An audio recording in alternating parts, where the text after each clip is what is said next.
Winners classes YouTube channel पर आप सबका बहुत बहुत स्वागत है। 10वीं क्लास के लिए त्रिकोणमिति बहुत कठिन माना जाता है। जितना कठिन है नहीं उतना इसको लोग डर से छोड़ देते हैं, स्टूडेंट भी डर जाते हैं। ये इसमें डरने की कोई बात नहीं है। आप इस वीडियो को ध्यान से सुनेंगे और त्रिकोणमिति का जो बेसिक चीज है आज हम उसको डील करेंगे। इस चैप्टर का ही नाम रखे हैं त्रिकोणमिति का इंट्रोडक्शन, त्रिकोणमिति का परिचय।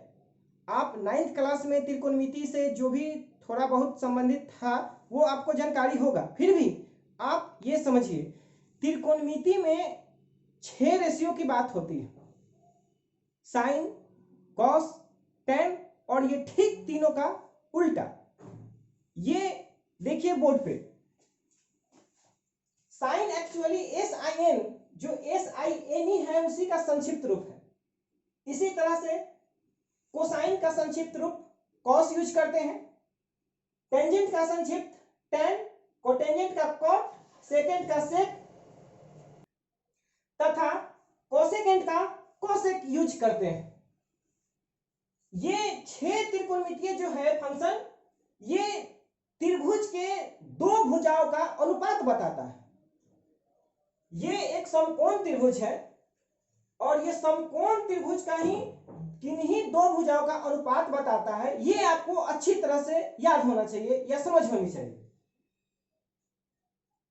अगर ये समकोण त्रिभुज है जिसमें कोण B 90 डिग्री है तो ये बात समझिए कि 90 डिग्री के ठीक सामने वाला भुजा कोई भी त्रिभुज हो, अगर एक एंगल 90 डिग्री है तो उसके ठीक सामने वाला भुजा कर्ण होता है। तो देखिए यहां पर एंगल B 90 डिग्री है और एंगल B के सामने भुजा AC है, यानी कि AC कर्ण हो गया।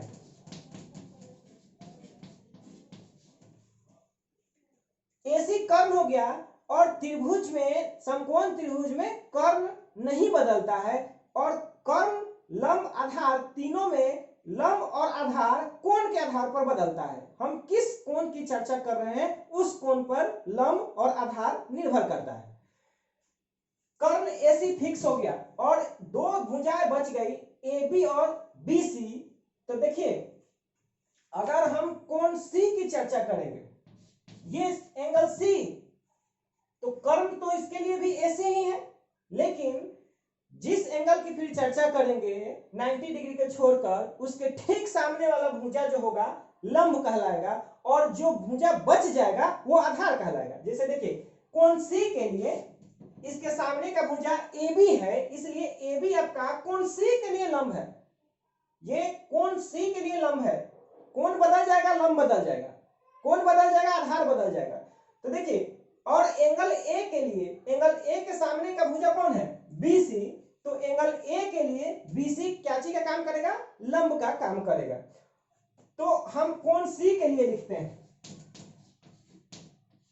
कोण C के लिए आपका लंब हो जाएगा ठीक इसके सामने वाला भुजा। आप नोट कर लेंगे कि कोण C के सामने वाला भुजा क्या होगा? लंब। कोण C के लिए लिख रहे हैं, लंब हो गया AB और कर्ण तो फिक्स है, इसलिए जो बच गया भुजा यानी कि BC, ये आपका हो गया कोण C के लिए आधार।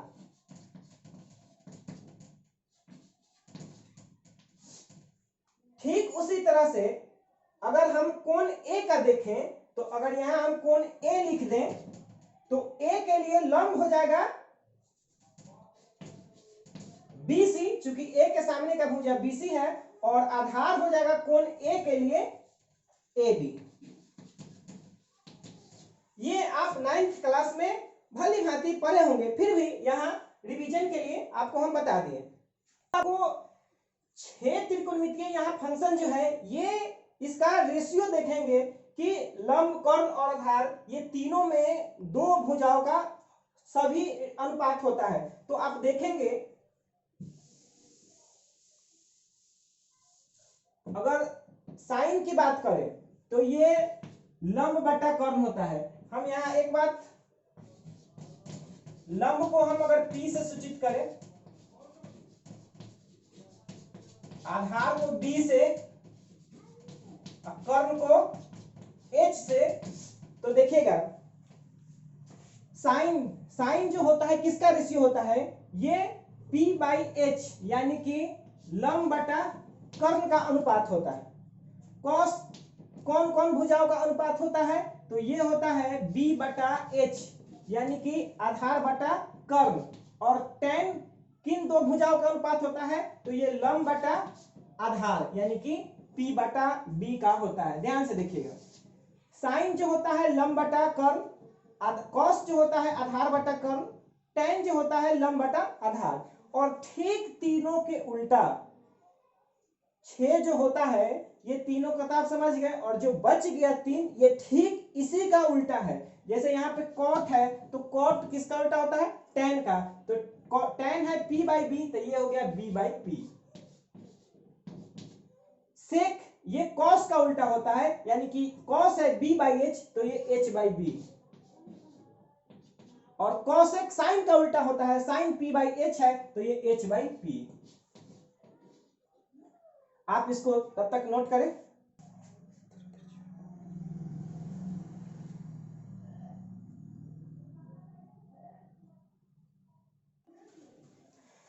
अभी अभी देखें फिर कि साइन का उल्टा कोसेक होता है। तो देखिए यहाँ पे साइन थीटा है, तो अब हम एक फार्मूला के इसको रूप अब दे रहे हैं। त्रिकोणमिति समझने की चीज है, त्रिकोणमिति आप एक बार समझ गए तो पूरे गणित में 10वीं की इससे हल्का कुछ नहीं है।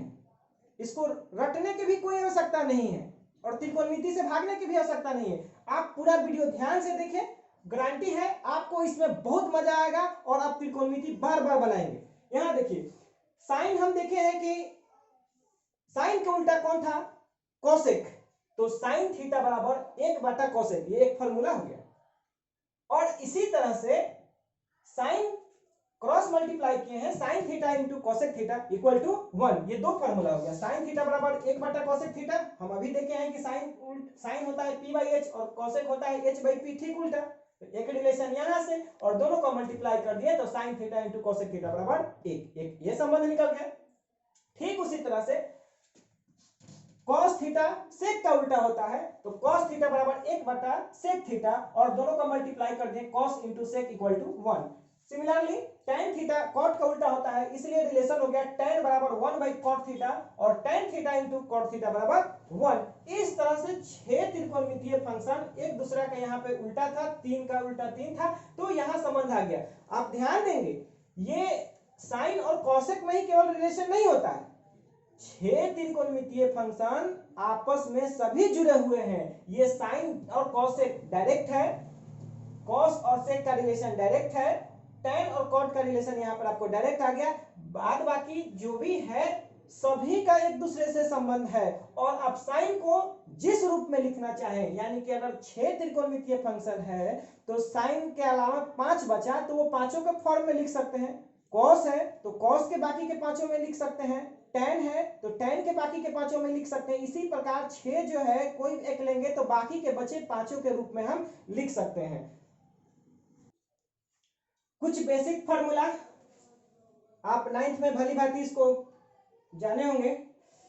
Sign square theta plus cos square theta बराबर 1, तो अगर साइन स्क्वायर थीटा, फिर इसी से दो और फार्मूला क्रिएट हुआ, साइन स्क्वायर थीटा को इधर रखें और 1 minus cos square theta, cos square theta बराबर 1 माइनस साइन स्क्वायर थीटा। वैसे ही sec square theta minus tan square theta बराबर 1, cosec square theta minus cot square theta बराबर 1।